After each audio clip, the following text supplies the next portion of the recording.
이 시간은 아모스 3장입니다. 아모스 3장 구약성경 1277쪽 1227쪽 1절부터 볼 건데요. 7절 8절만 봉독하겠습니다. 7절 8절만 봉독합니다.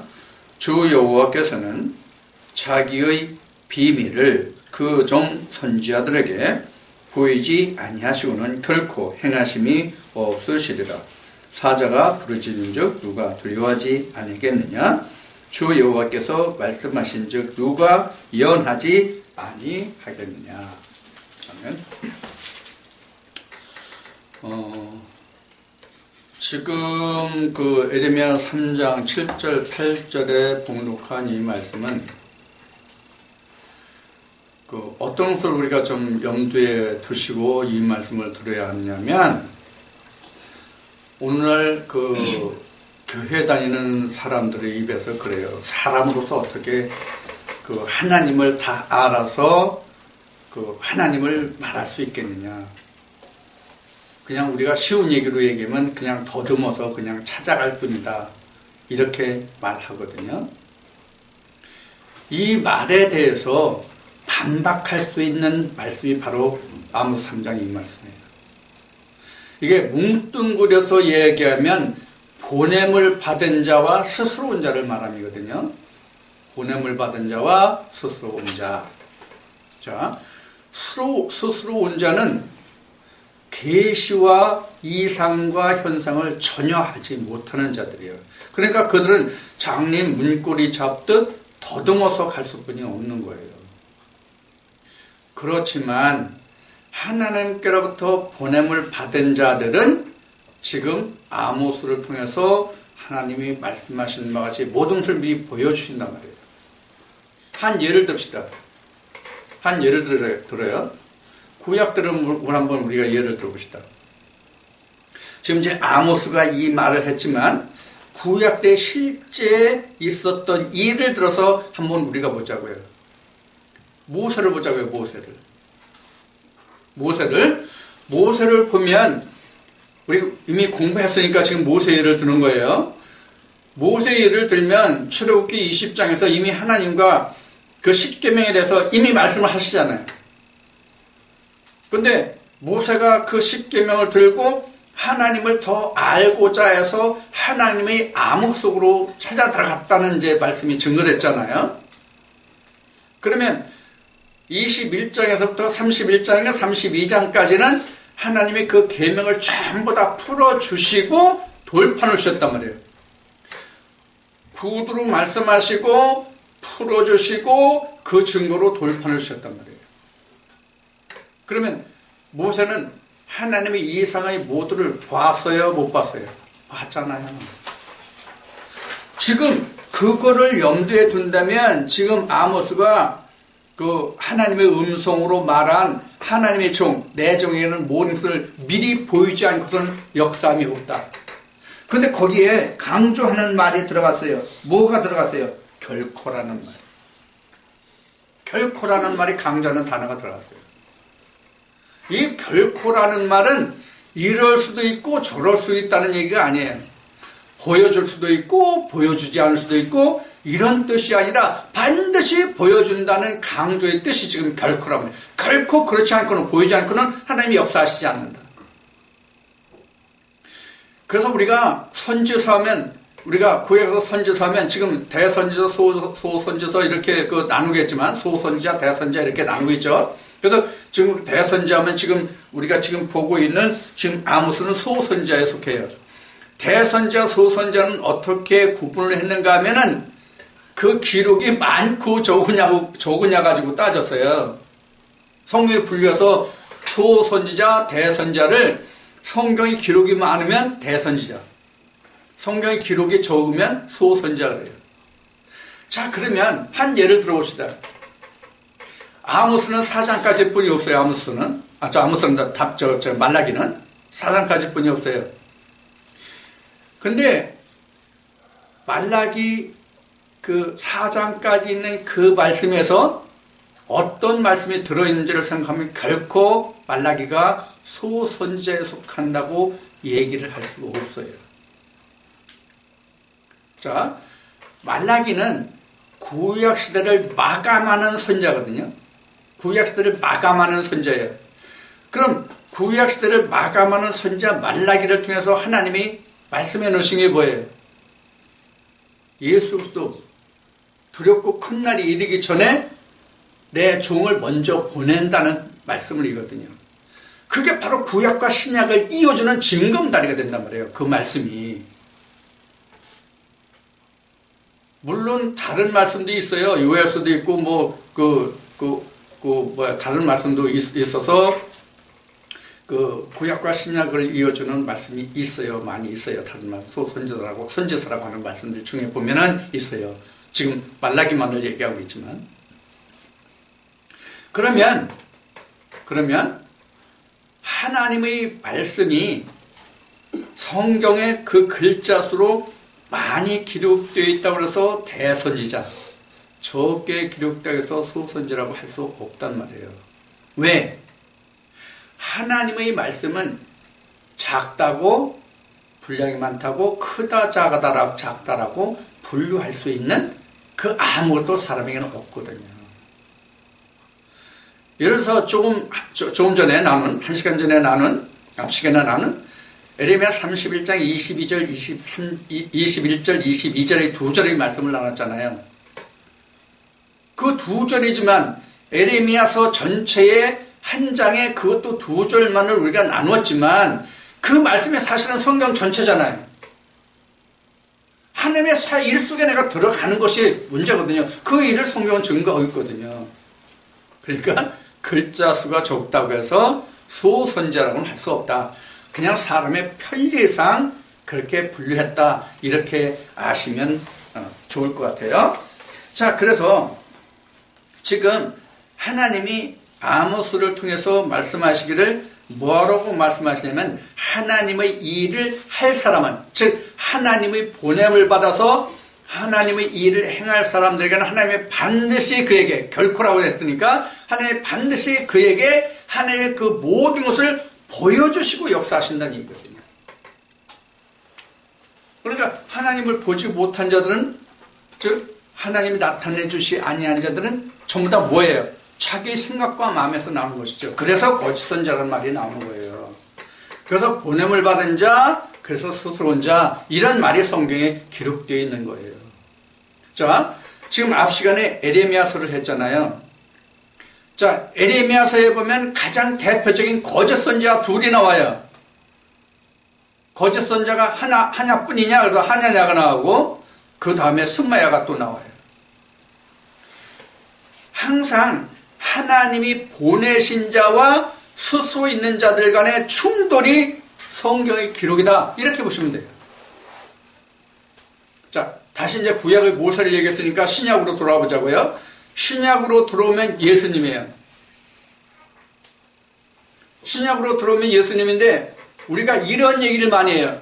예수님은 하나님의 아들이니까, 하나님의 본체니까, 이런 얘기를 해요. 그러면 실제 우리가 성경에 기록된 것으로 보면 예수가 어느 때에 하나님의 아들이라 하는 칭호를 받게 됐습니까? 여러분들 아시는 성경은 어때요? 낳을 때부터예요? 낳을 때부터 하나님 아들이에요?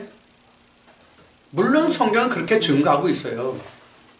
물론 그렇게 증거하고 있는데 다른 말씀에 보면 예수님이 부활하신 후에 하나님 아버지의 세례를 받은 후에 하나님의 아들이라 칭함을 받게 돼요. 그게 공식적이에요. 물론 처음부터 아들이에요. 그러면 예수님이 성령으로 나실 때와 부활하신 후에 인칭과 어떤 차이가 있어요? 어떤 차이가 있어요? 한쪽은 육신을 입은 자예요. 한쪽은 육신을 벗은 자예요. 이 차이가 있어요. 그래서 사도들은 이렇게 말한 거예요. 우리가 예수 그리스도를 육체대로 이제는 알지 않는다. 부활의 예수를 안다. 부활의 예수 그리스도만 예수다. 그런 의미거든요, 그게. 그래서 진짜 하나님의 아들은 육체로 있는 예수 그리스도가 하나님의 아들이 아니에요. 진짜는. 진면목은 부활 후에 예수가 진짜 하나님의 아들이에요. 자, 이것을 우리가 이해할 수 있게 우리의 접목시켜 보자고요. 성령으로 거듭난 자는 하나님의 아들입니까? 아닙니까? 아들이에요. 근데 뭐가 남아있습니까? 어떤 숙제가 있습니까? 남은 반따르는 숙제가 있거든요. 육신이 있거든요. 무적행이 있거든요. 무적행 문제가 아직 해결되지 않았잖아요. 그러니까 반쪽짜리 하나님 아들이에요. 둘째 산모를 이겨서 부활체로 하나님 부활체까지 하나님의 아들로 나야 그때 진짜 하나님이 인침을 하든 하늘 우편 보좌에 앉는 하나님의 아들이 된단 말이에요. 이것을 우리가 그냥 가볍게 여기면 안 돼요. 이걸 가볍게 여긴다는 뜻은 어떤 뜻이 드느냐면 한 번 구원은 영원한 구원이다 이렇게 돼요. 결론으로 말하면 한 번 구원은 영원한 구원이다라는 얘기는 어떤 의미로 지금 제가 말씀을 드리냐면 첫째 부활에 참여한 자는 둘째 사망과 관계없다 이런 말이 된단 말이에요. 한 번 구원은 영원한 구원이라는 말은. 그러나 거듭난 자도 둘째 부활에 죽을 수도 있다는 가능성이 무엇 때문에 있어요? 무적행 때문에 있단 말이에요. 무적행 때문에. 그래서 우리는 한 번 구원이 영원한 구원이 아니에요. 성령을 받았다고 해서 그 사람은 확고부동한 사람이 아니에요. 원래 아담이라는 창세기 1장의 아담이라는 사람은 결코 죽지 않는 귀한 존재예요. 결코 죽지 않아요. 그런데 영적인 사람은 이시아를 포함해서 이 둘을 뭉뚱그리면 에노시가 되는데 이 사람들은 죽기 쉬운 사람이에요. 즉 영적인 사람은 변하기 쉬운 사람이에요. 그 의미가 창세기 3장에서 뱀에 의해서 하와가 선악과를 따먹었다는 증거예요. 우리는 반대가 있는 한은 언제든지 선악과를 따먹을 수 있는 가능성을 가지고 있다는 것을 전제해둬야 돼요. 항상. 이거 잊어버리면 안 돼요. 그래서 성경에는 우리 성경에는 새벽벌이라고 되어 있죠. 계명성이라고 되어 있죠. 그런데 KJV 성경을 보면 이게 루시퍼라고 되어 있는데 이 계명성을 어떻게 설명하고 있어요? 너는 아침 새벽별로 갔더니 하늘에 무슨 저기 했더니 그런데 너희가 어찌 이렇게 됐느냐 이런 한탄의 그 말씀이 기록이 되죠. 우리는 그렇게 될 가능성이 항상 있다는 거죠. 자, 그 사무엘이 이스라엘 백성들이 우리에게도 이방나라와 같이 왕을 세워달라고 하니까 이런저런 얘기를 이스라엘 백성들한테 다 들려주죠. 너희가 만약에 사람이 왕으로 들어서면 야 이쁜 딸들을 다 그 왕에게 바쳐야 되고 너희가 가지고 있는 좋은 것도 그 재물도 다 바쳐야 되고 그래서 너희 별로 좋지 않을걸? 그래도 왕을 세워달라고 그랬어요. 그래서 사무엘이 찾은 왕이 첫 번째 왕이 누구예요? 사울이었죠. 사울이 사무엘을 통해서 기름 부음을 받아요. 그래서 이스라엘 왕으로 등극하잖아요. 근데 사무엘이 무엇 때문에 성령을 하나님이 거둬가셨어요? 제사 때문에. 사울이 왜 성령을 하나님이 거둬가셨냐면 사무엘 제사장만이 하나님께 제사할 수 있는 그 권을 사울이 어떻게 했어요? 그 자리를 침범해 들어갔잖아요. 그래가지고 그 사무엘이 그 사울을 떠나가죠. 하나님이 너를 왕을 세운 것을 후회하신다 한탄하신다고 떠나가죠. 그러니까 사울이 사무엘 옷자락을 붙잡죠.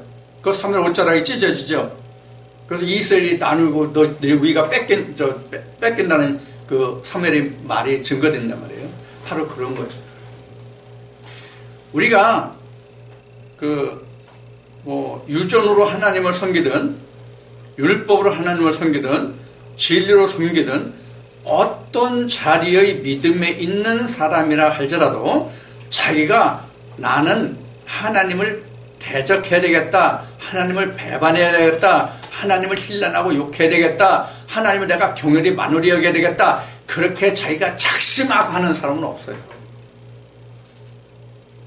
우리 이런 말이 있죠. 부지불식간이다. 부지불식간, 자기가 깨닫지 못하고 알지 못하는 그러한 때에 우리가 하나님께 무엇으로 대적해요? 입술로, 말로. 실제로 나에게는 그런 경험이 있어요. 몇 시간 동안을 나한테 전화해가지고 하나님을 그렇게 대적한 자가 있어요. 결국은 하나님이 그가 어떻게 된다는 것을 내게 이상으로 보여주시더라고요. 그대로 됐어요. 그래서 우리가 지금 하나님께서 말씀하시기를 성령을 부어서 성령을 받은 사람을, 즉 하나님이 모든 것을 미리 보여주시고 그 사람을 하나님의 종으로 쓰시잖아요. 그런 자들도 우리가 하나님의 자리에서 떠나갈 수 있다, 떨어질 수 있다, 배반할 수 있다 하는 것을 우리는 늘 생각해야 돼요. 그래서 바울이 이런 얘기를 한 거예요. 내가 매일 십자가 밑에 죽는다. 뒤에 것은 바라보지 않고 오직 앞에 것 표됨을 바라보고 달려간다. 내가 예수 그리스도의 하나님의 사랑을 전하고 내가 사랑해서 끊어진 자가 되면 내가 무엇이 유익하겠냐. 이런 말을 그래서 사도 바울이 고백한 거거든요. 자, 성령하고는 우리가 거리가 있다고 할 수 있는 예수님의 한 제자가 있어요. 가룟 유다예요. 가룟 유다가 주를 몰랐어요. 근데 가룟 유다가 성경에 증거된 대로 말한다면 가룟 유다가 진짜로 자기 스승 예수를 팔려고 했을까요? 아니면 다른 뜻이 있었을까요? 가룟 유다가 생각할 때는 자기가 그렇게 해도 자기 주는 절대로 그렇게 되지 않을 것이고 그들이 그렇게까지 할 줄은 생각을 못했다는 기록에 복음서에 보면 나와요. 이게 바로 방금 말한 부지불식간이에요. 일종의 뭐예요? 시험해본 거란 말이에요. 시험해본 거. 자기 생각에서 시험해본 거란 말이에요. 이렇게 해도 그렇게까지는 안 되겠지? 이런 생각을 자기가 한 거예요. 그러니까 자기 스스로 올무와 시험에 걸린 거죠. 사울도 마찬가지예요. 사무엘이 조금만 더 기다리면 와서 예배 드렸으면 사울도 그런 지경까지는 안 갔을 텐데 그 조금을 못 기다려가지고 자기가 예배했잖아요. 오늘날 지금 그 하나님이 이스라엘에 그 사람이 왕이 된 이후에 이스라엘이 어떤 나라에서 어떤 나라로 바뀌었는지 여러분들 세상의 정치 개념으로 말할 수 있어요? 사무엘 이전과 사무엘 후.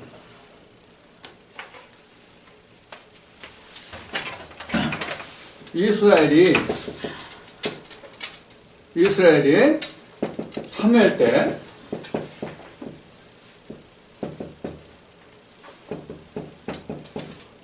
사울 왕이 등극하잖아요. 자, 그럼 사울 왕이 등극하기 전 후로 변화되는 게 뭐냐고. 변화되는 게 뭐예요?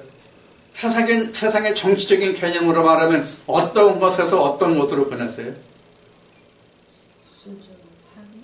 지금 사울 왕이 등극하기 전에는 재정일치, 후에는 재정분리 이래 된 거죠. 재정일치라는 것은 왕도 되고 제사장도 되고요. 왕도 되고 제사장도 되고. 그래서 이스라엘 왕이 원래 누구예요? 하나님이잖아요. 그런데 하나님을 뒤로 빼놓고 사람이 왕이 되겠다는 거거든요. 그래서 사무엘이 그렇게 말한 거예요. 유대 백성들한테. 야, 하나님이 좋아하시지 않을 거야. 그래도 우리에게 다른 나라 같은 이방 나라 같은 왕을 세워주세요. 그래서 결국은 세운 것이 초대 왕 사울이란 말이에요. 자꾸 사무엘이라고 나오네. 이빨이 빠지면 여러분들 좀 끼워 넣으세요.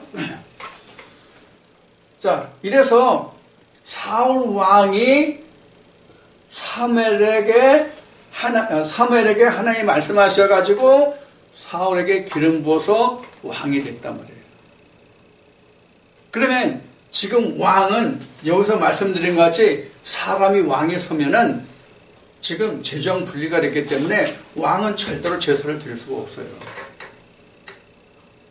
지금 오늘날 신정국가가 있습니까? 세상에? 신정국가 없죠? 네. 그래서 지금 재정이 일치된 나라를 옛날에는 신정국가 이렇게 얘기했단 말이에요. 근데 오늘날도 신정국가가 있긴 있어요. 어디가 신정국가예요? 어디가 신정국가예요, 여러분들? 사우나. 무찌르자 오랑캐. 무찌르자 오랑캐가 신정국가잖아요. 어? 사람이 신했죠. 그렇잖아요? 네. 자, 그것이 바로 그래서 왕만이 제사를 드리고 왕만이 그 백성을 다스릴 수 있어요. 그래서 재정이 일치된 나라에서는 그 직분을 누가 받았어요? 모세나 아론이 그걸 받았잖아요. 그렇죠? 모세나 아론이. 그러다가 왕이 생기면서부터 지금 재정이 일치가 안 되고 나눠졌단 말이에요. 그래서 사실 사무엘이 서기 전까지 사울이 이스라엘 왕으로 들어서기까지 이스라엘 다스리는 왕이 누구예요? 사울 앞에 사무엘이었죠. 그렇죠?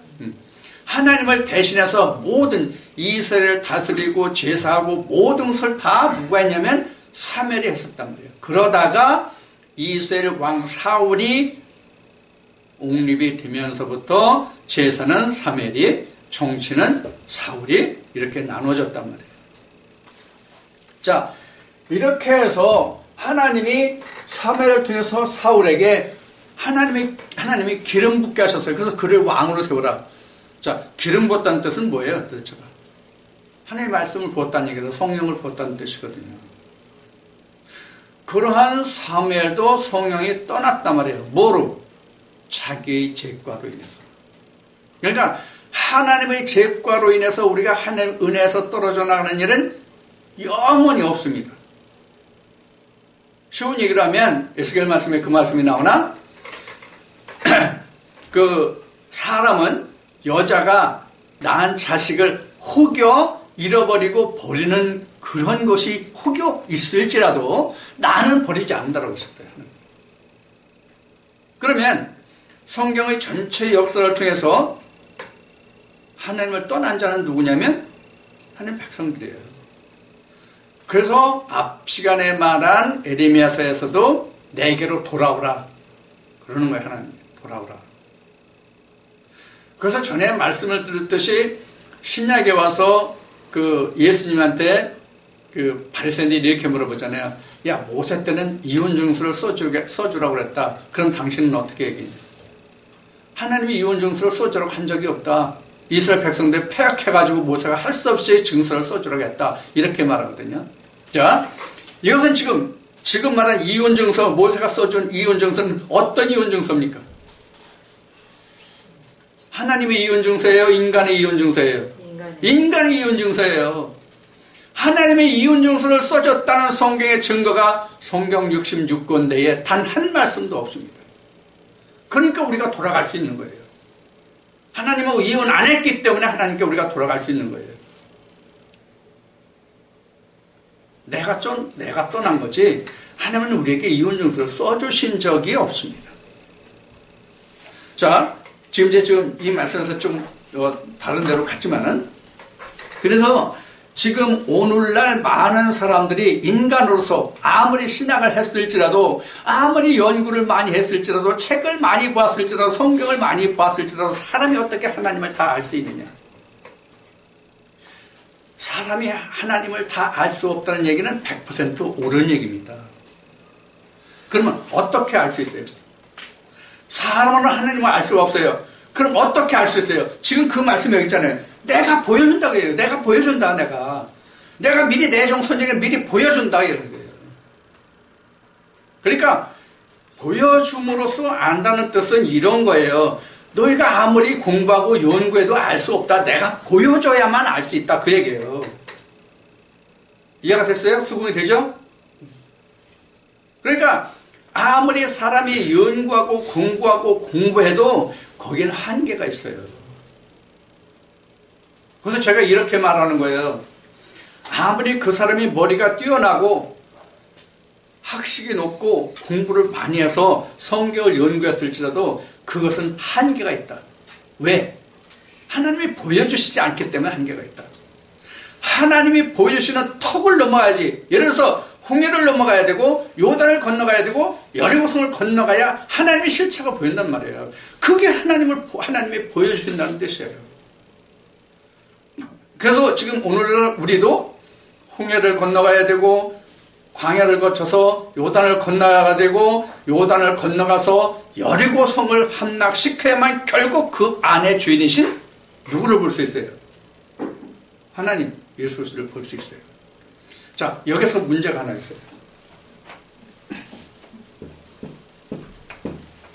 자, 애굽을 출발했어요.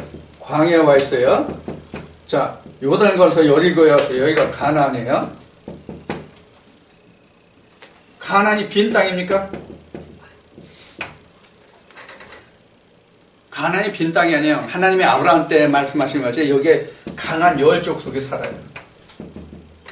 이들을 멸하려 한다. 그리고 내가 가나안 땅에 이르려 한다고 모세에게 하나님이 말씀하신다는 거예요. 출애굽기에서. 그러면 이걸 다 멸해야 되거든요. 이거 다 멸하는 게 앞에 에레미야 31장 21절 22절에서는 뭐라고 그랬어요? 패역한 따라 돌아오라. 그럼 패역한 것을 제하지 않고 돌아갈 수 있어요? 옛날 때를 내가 벗기지 않고 내가 무슨 염치로 내가 본 남편에게 가냐고. 사람이라도 지금 내가 살고 있는 처지와 형편을 다 해결해야 가지, 해결하지 않은 상태에서 그냥 몸만 가면 되냐고. 그럼 뒤에서 땡기는 게 있잖아. 여기 거 해결하지 않고 가면 본 남편에 간다고 할지라도. 그래서 패역이라는 말이 들어간 거예요. 그럼 패역했다는 게 뭐예요? 하나님을 떠났다는 얘기예요. 하나님 떠나서 그럼 그가 혼자 있었습니까?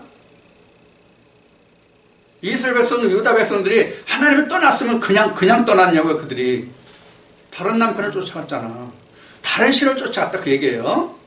다른 신을 쫓아갔기 때문에 그 패역하는 데서 돌이켜. 그럼 그 남편과 이혼해야 내가 돌이킬 수 있잖아요. 그래서 사도 바울은 로마서 7장에서 남편이 죽으면 이렇게 얘기한 거예요. 갈라디아서 4장에서 여자에게서 율법에서 나음을 받으면 이렇게 얘기한 거예요. 그래야 내가 다시 생명의 성령으로 돌아갈 수가 있단 말이에요. 진짜 내가 정결한 처녀가 돼서 하나님께로 다시 돌아갈 수 있단 말이에요. 그래서 지금 보여주시는 게 어디예요? 내정선적의 모든 것을 보여주신다는 게 어느 부분을 하나님이 보여주신다는 얘기예요? 이 가나안, 즉 천국을 내정선적에는 모든 것을 미리 보여주고 여기 있는 사람들, 요 사람들에게 뭘 말한다는 거예요? 가나안을 말해준다는 얘기예요. 가나안을. 그래서 결코 보여주지 않고는 역사함이 없다. 하나님이 이렇게 말하시는 거예요. 하나님 말씀하시는 거예요. 그래서 지금 바울을 예를 듭시다. 바울을 왜 예를 드냐면 고린도후서에서 뭘 얘기해요? 셋째 하늘을 얘기하죠. 바울이 고린도후서 11장에 10장에서 그 셋째 하늘을 얘기해. 내가 셋째 하늘에 갔다 왔다. 내가 주 안에 있었는지 몸 밖에 있었는지 몸 안에 있었는지 모른다. 이렇게 얘기하면서 자, 셋째 하늘이 여기 가나안이에요. 가나안의 셋째 하늘에 갔다 오고 나서 지금 다시 광야에 있는 사람들한테 여기는 애굽은 이방이에요. 그럼 광야는 어디에요? 유대 사람이에요. 이 사람들한테 뭘 얘기하는 거예요 지금? 셋째 하늘, 천국에서. 이 천국은 누구예요? 셋째 하늘이? 내가 예수를 보니까 이렇더라. 이걸 하나님이 자기 종에게 먼저 보여주고 본업을 받는다래요. 세상에. 지금 둘 다 세상이에요. 사실 애굽과 광야 둘 다 세상이에요. 하나님이 보시는 눈에는 세상이에요. 자, 그래서 하나님이 미리 가나안 땅을, 천국을, 예수 그리스도를 보여주시고 한단 말이에요. 그러면 바울은 언제 봤어요, 예수를?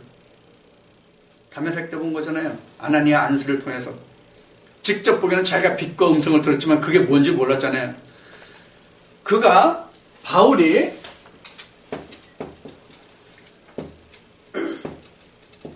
밤의 세계에서 눈 보지 못하고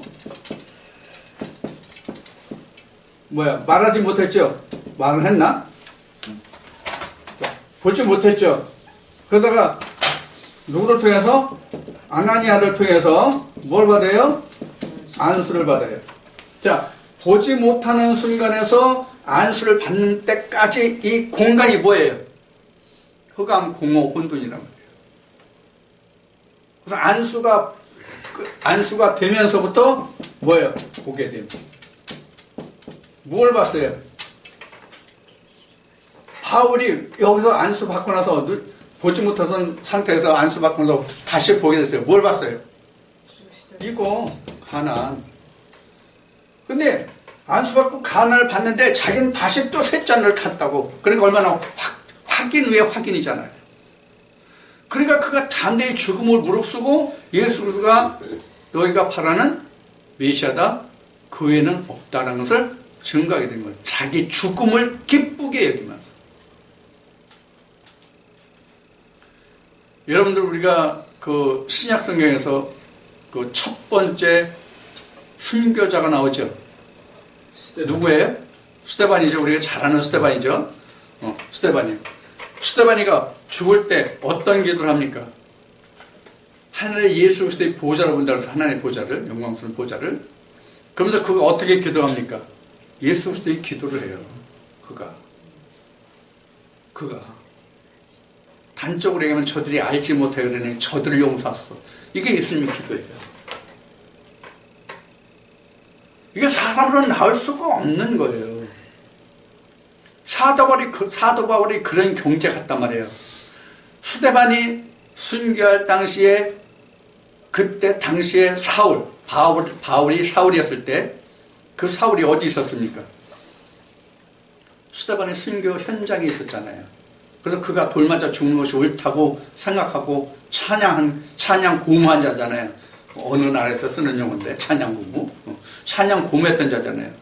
사울 때에. 그가 이렇게 지금 안수를 받고 이 다음에 회심한 후에, 성경 회심이라고 하죠. 회심한 후에 완전히 돌아선 자, 이게 회개거든요. 이게 회개예요. 내가 장로님 욕했다고, 장로님 나 욕했는데 미안해, 이거 회개 아니에요. 장로님 욕해도 괜찮아. 그렇다고 욕 안 하지만. 자, 그러면 회개가 아니란 얘기예요. 그럼 뭐가 회개냐? 패역한 자가 다시 하나님한테 돌아오는 게 회개예요. 뭐를 통해서? 셋째 하늘에 갔다 온 자를 통해서. 오늘 이 말씀으로 하면, 아모스 3장 말씀으로 하면은, 하나님으로부터 보냄을 받은 자의 말을 통해서 자기가 창념하던 길에서 돌이키는 것이 회개예요.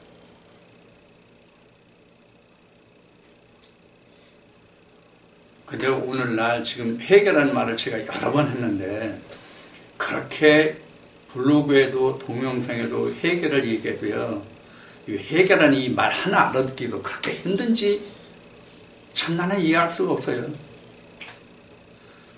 우리가 사전에서 회개라는 그 설명을 들어봐도 처음에 있던 자리로 다시 돌아가는 게 회개가 아니라는 설명이 나와요. 회개라는 설명을 보면.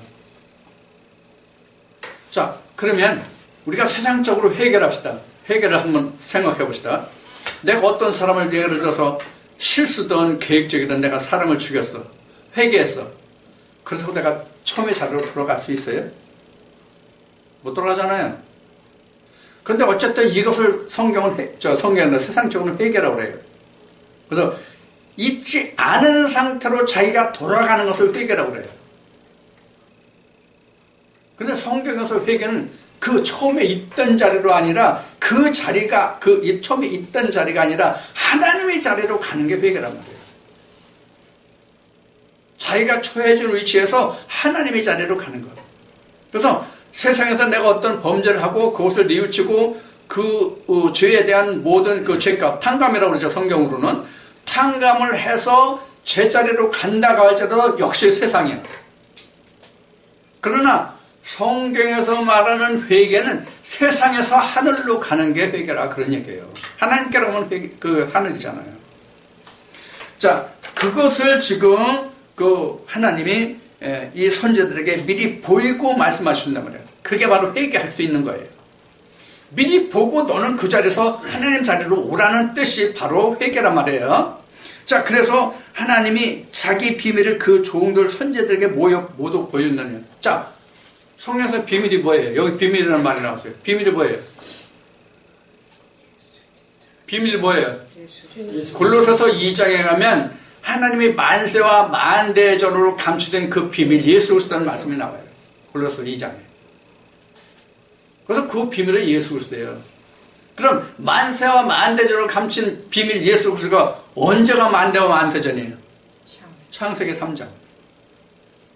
두루도는 화형검과 그룹들로 뭘 지켜요? 생명나무를 지키잖아요. 그래서 만세와 만대전이 언제냐면 창세기 3장을 말하는 거예요.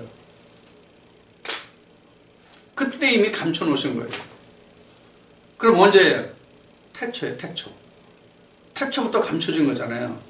창세기 1, 2, 3장에 천지창조잖아요. 태초, 천지창조잖아요. 그럼 태초가 언제가 태초예요? 하나님의 일의 시작이 태초거든요.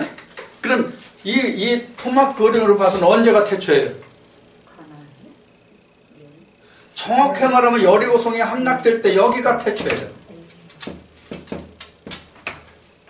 정확하게 말하면 시작은 여기죠. 물론 어디가 여기니까 여기가 요단이네. 요단강, 여기가 여리고니까. 자, 요단강을 넘으면 사실 태초예요. 근데 뭐가 버티고 있어요? 여리고성이에요. 그래서 여리고성을 함락시켜야만 진짜로 태초예요. 여기를 해야 태초예요. 그럼 태초는 누구한테나 적용되는 거죠? 성경상의 태초가 아니라 오늘 모두에게 믿는 사람들 모두에게 그리스도의 초림이 태초란 말이에요. 이러한 것을 미리 하나님께서는 그 종 선지자에게 다 보여주시지 않고는 그 사람을 통해서 이것이 천국이다, 이것이 하나님이다, 예수 그리스도라고 말씀하지 않는다, 일하지 않으신다. 그것이 미리 보여주시 아니하시거든요. 자, 그럼 이 말씀에서 지금 하나님이 그 종들에게 하나님 모든 것을 보여준다는 뜻이에요? 안 보여준다는 뜻이에요?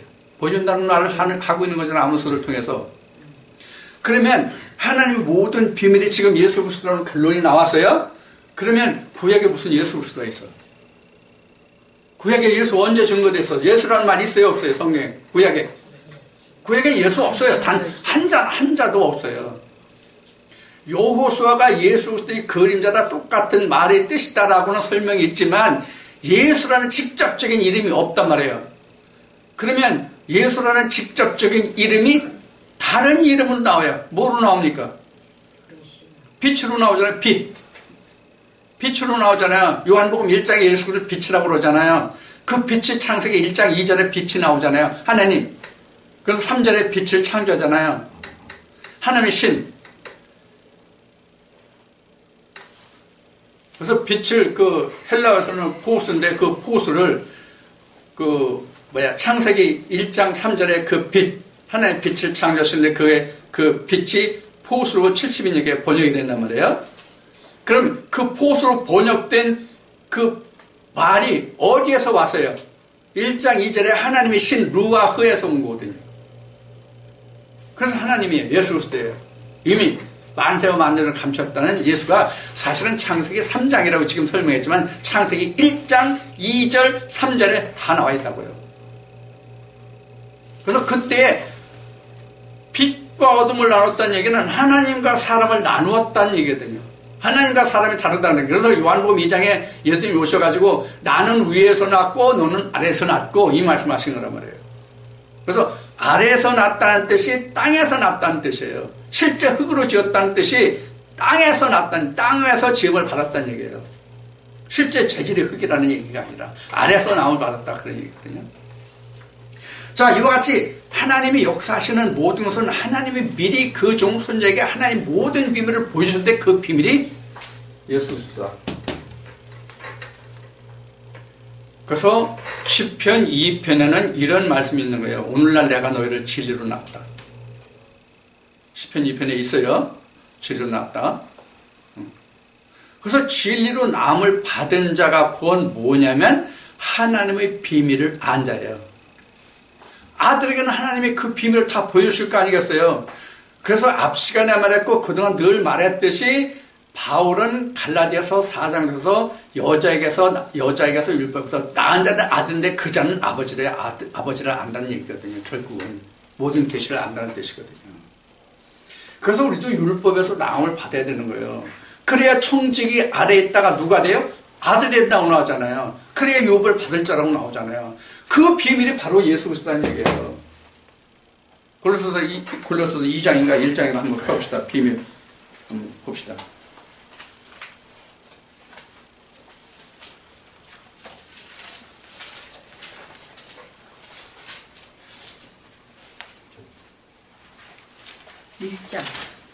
일 장 27절. 아, 저기 뭐야. 갈라디아서가 아니라 골로새서.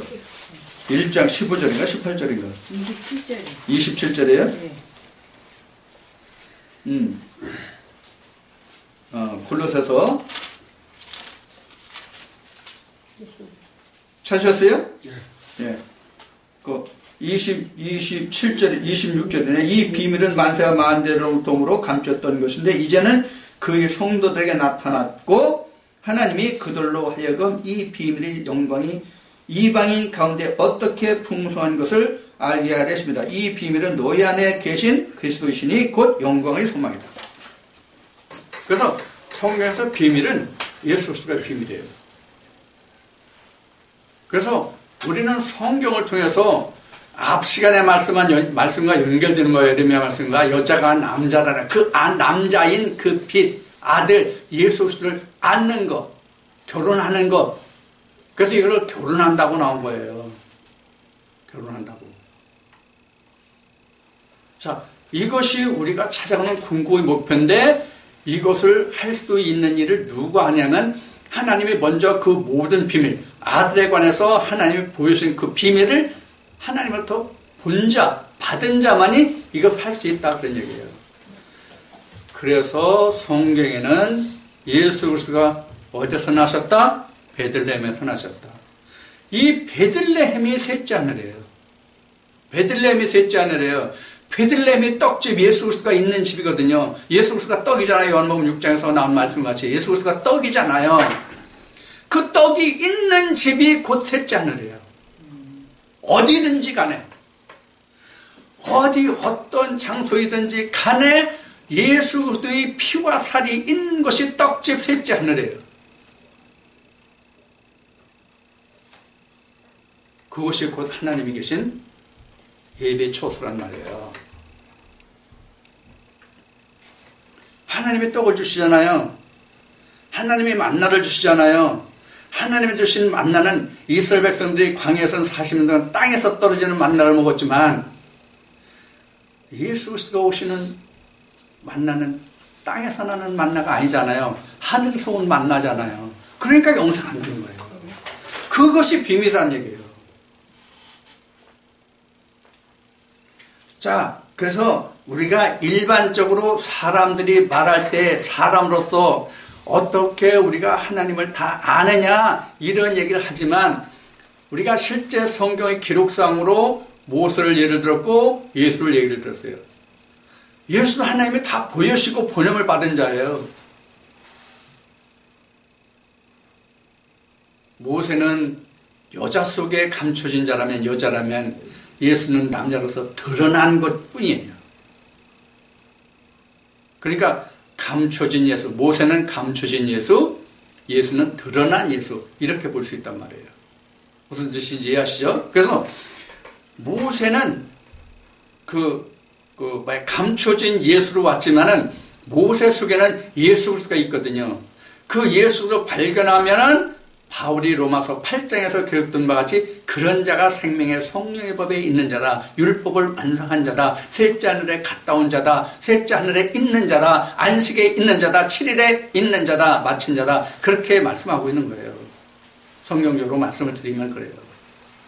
자, 그러면 우리가 앞 시간에 에레미야 말씀을 통해서 나눈 말씀과 아모스서 말씀을 통해서 우리가 말씀을 나눠보니까 하나님의 역사가 어떻게 일어나요? 진리로 나온 받은 자, 하나님으로부터 모든 것을 본 자를 통해서 하나님의 창조 역사, 여자가 남자를 낳는 새 일이 창조된다는 것. 이것을 우리가 알 수 있죠. 그런데 오늘날 왜 사람으로서 하나님을 알 자가 없다고 얘기하냐고요. 우리가 하나님을 알 자가 없다는 얘기는 다른 말로 바꾸어 얘기하면 어떤 것과 같은 말이에요? 구원에 이를 수 없다는 얘기예요. 놀랍게 무섭게도 이 말은. 우리가 하나님을 모르는데 우리가 어떻게 생명을 걸을 수 있냐고요. 무슨 방법으로 하나님을 알아서 생명을 거둘 수 있냐고요. 주께서 말씀하신 바같이 아버지의 뜻을 아는 것이 영생을 얻으세요. 아버지의 뜻을 아는 자, 아버지의 뜻대로 행하는 자. 그럼 아버지의 뜻이 뭐예요? 아버지의 뜻이 뭐냐고. 예수 그리스도가 행한 일이 아버지의 뜻이에요. 그것이 아버지의 뜻이에요. 예수님이 요한복음 4장에서 뭐라고 말씀하셨어요? 내가 아버지의 뜻을 이루는 것이다. 이게 내가 먹을 양식이다. 이렇게 말씀하셨잖아요. 그래서 우리가 하나님의 생명의 영생일을 걷는다는 것은 하나님이 골로새서 말씀을 찾아봤듯이 예수 그리스도를 내가 찾고 발견하는 데서 우리가 영생일을 걸을 수 있어요. 그것을 하나님이 미리 보여주시지 않으면 그 사람을 통해서 하나님이 영생의 일을 하게 하시지 않는다. 즉 하나님 일을 하게 하시지 않는다. 그래서 그 앞에 아모스 3장 1절로부터 그 8절까지인가? 8절까지인가 말씀을 본 것 같이 바로 거기에 덫을로 하는데 그 덫에 치인 것이 없으면 어찌 창해가 뛰겠느냐 이런 말씀이 나오잖아요. 이게 다 말씀과 행하는 자, 하나님과 행하는 자 이것의 관계예요. 그 8절에서 사자가 움켜진 것이 없고 잡은 것이 없고는 어떻게 부르시겠냐로 나왔나? 바로 이게 그거예요. 사자가 뭘 상징하는 것 같아요? 사자가 저 창세기 49장에서 사자가 뭘 얘기해요? 유다예요, 유다. 그럼 유다가 뭘 얘기해요? 예수 그리스도를 말하는 거예요. 먼저 본자를 말하는 거라고요. 셋째 하늘을 말하는 거라고요, 사자가. 밀림의 왕자 사자를 말하는 게 아니란 말이에요. 자, 그래서 우리가 그 세상 말로 얘기하면 무식하면 용감하다는 말이 있잖아요. 그래서 우리가 성경을 모르고 하나님의 말씀하신 걸 우리가 감춰놓았기 때문에 알지 못하기 때문에 우리가 인간적으로 사람으로 말하기를 인간으로서 사람으로서 어떻게 하나님을 다 알 수 있느냐 이렇게 말하는 것이란 말이에요. 그러나 하나님은 뭐라고 말씀하신다? 야, 내가 다 보여주고 한다. 안 보여주면 내가 역사하지 않는다. 그래서 처음 모두에 얘기했던 것 같이 그래서 그 선지자들이 구약은 선지하고 이제 신약은 사도들로 표현되잖아요. 선지자들이 그래서 하나님의 일을 나팔볼 수 있었던 거란 말이에요. 그래서 이사야가 어찌 예수 그리스도 올 것을 나팔불어요. 이사야가 예수가 오시기 전 세월이 얼마 전인데 말라기만 해도 그 요한이죠. 세례요한. 엘리야와 예수 그리스도 오기까지 시간이 430년이 걸리잖아요. 무려 430년이 지난 후의 일을 어떻게 말라기가 그것을 예언할 수 있겠냐고요. 하나님 보여주시니까 할 수 있다고요. 이것을 우리는 뭐라고 한다? 이상과 현상을 본다. 이것을 한마디로 얘기하면 계시를 본다라고 말하는 것이다.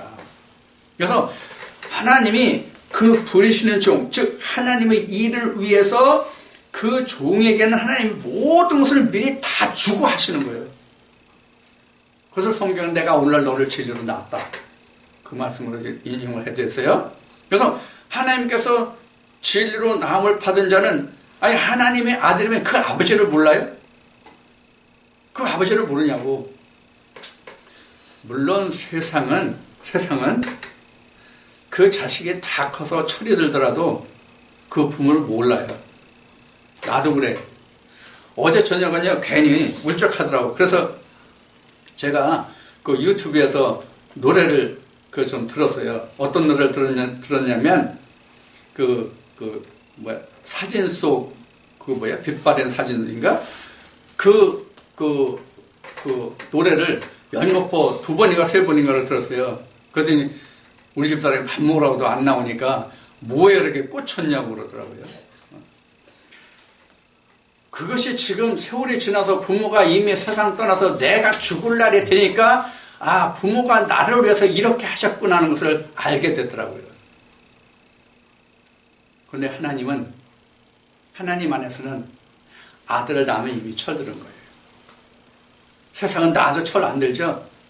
하나님은 낳으면 철들어요. 철든다는 얘기 뭐냐? 아버지의 뜻을 알아요. 이것이 틀려요. 세상과 성경과. 자, 그래서 우리가 성경을 말할 때, 성경을 말하는 건 하나님을 말하는 거잖아요? 성경을 말할 때, 하나님을 말할 때 어떻게 사람으로 하나님을 다 알 수 있냐 하는 얘기는 참으로 무식한 얘기예요. 왜? 그렇게 말하는 사람은 그 입의 말대로, 예수님이 말씀하셨어요. 그 한 말대로 영생의 길을 걸을 수 없다는 것을 우리가 반드시 생각해야 돼요. 두려운 말이란 말이에요. 예를 들어서 이스라엘 백성들이 가데스 바네아에서 하나님의 모세에게 명해서 각 지파의 두 영들을 가나안 땅 정탐으로 보내죠. 갔다 왔어요. 40일 걸려서 갔다 왔어요. 좀 무식한 말로 표현합시다. 10분은 안 된다고 그랬어요. 근데 유독불 2놈은 된다고 그랬어요. 저들 우리 밥이라고. 어떤 경우에 우리 밥이라고 그랬어요? 하나님이 함께 하시면 저들 우리 밥이라고 그랬어요. 우리가 오늘날 교회에서 재직회라는 걸 하잖아요. 재직회를 바탕으로 한다면 가나안 정탐 됐어요? 안 됐어요? 가나안 정복 안 돼요. 이게 내 뜻과 내 뜻이 다르다는 거예요. 우리는 반드시 됩니다. 하나님이 보여주지 않고 역사하지 않습니다. 보여주지 않았으면 말을 할 수가 없습니다. 말한다면 자기 생각과 뜻에서 나온 거예요. 이것을 거짓 선지라고 얘기해요, 성경은. 여러분들도 그래서 제가 여러분들에게 들려드리는 말씀이 저게 거짓 선지의 말은 아닌지, 겉으로는 양인데 속으로는 피 빨아먹는, 잡아먹는 일인은 아닌지, 늑대는 아닌지 여러분들이 살펴봐야 됩니다. 뭐로 살펴볼 수 있을까요? 말씀으로 뿐이 없어요. 말씀으로 뿐이 없다고요. 그래서 여러분들이 여기서 저가 여러분들에게 들려드리는 이 말씀으로 만족하지 마시고 반드시 말씀을 항상 상고하라는 얘기를 제가 가끔 해드리는 이유가 그거예요. 그래야 그자가 하나님의 말씀을 하는지 자기 생각과 뜻에서 말하는지를 여러분들이 알 수 있을 거 아니에요. 자, 여러분들이 그것을 등한시한다면 똑같이 멸망하는 거예요. 그것을 등한시하면 너도 죽고 나도 죽자 이 얘기예요. 여러분들 눈독 들여서 이것을 살핀다면 같이 살자는 뜻이에요. 어느 쪽이 좋겠어요? 어느 쪽이 선하뇨? 같이 살펴서 같이 사는 게 선한 거 아니냐요. 그래서 여러분들에게 늘 당부드리는 거예요. 여러분들에게 부담을 드리려고 하는 게 아니에요. 항상 돌다리도 짚어보고 건너가라. 그래서 이제 지금 지난 시간 에레미야를 통해서 이 시간 이제 아모스 3장을 통해서 우리가 말씀을 나눴는데 결국은 하나예요. 하나님이 보내신 자를 만나야 내가 새 일을 창조할 수 있다. 그거예요. 오늘 여러분들과 2시간 나눈 말씀이 결론이 그거예요. 그러면 어떻게 된다? 먼저 하나님으로부터 보냄받은 종을 만나야 내가 새 일을 창조해서 여자로서 정결한 실물을 해서 아들을, 남자를 낳을 수 있다. 그러면 아들을 낳는 자가 되고 하나님의 영생의 축복을 받을 수 있는 자가 된다. 그것이 오늘 여러분들과 함께 나눈 말씀의 결론이 되겠습니다. 여러분들에게 참으로 좋은 하나님의 은혜의 말씀이 되기를 소원합니다.